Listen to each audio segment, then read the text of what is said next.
Language நாங்கள் இன்ஜினியரிங்கில் படிக்கிறதே கிடையாது. பிஇலலாம் லாங்குவேஜே கிடையாது. இப்போ எங்கே நான் லாங்குவேஜ் படித்தேன் அப்படின்னா, ஓரளவுக்கு நிறைய ஹோம்ஒர்க் பண்ணேன். எப்படி ஹோம்ஒர்க் பண்ணேன் அப்படின்னா,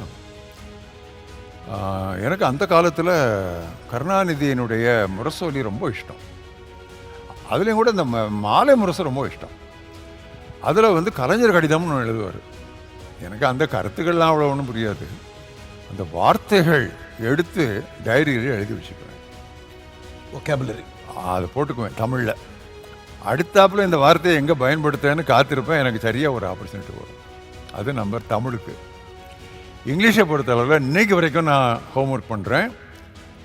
டெய்லி ஹிந்து பேப்பர் படிக்கிறேன், இந்தியன் எக்ஸ்பிரஸ் படிக்கிறேன், டைம்ஸ் ஆஃப் இந்தியா படிக்கிறேன், தினமணி படிக்கிறேன்.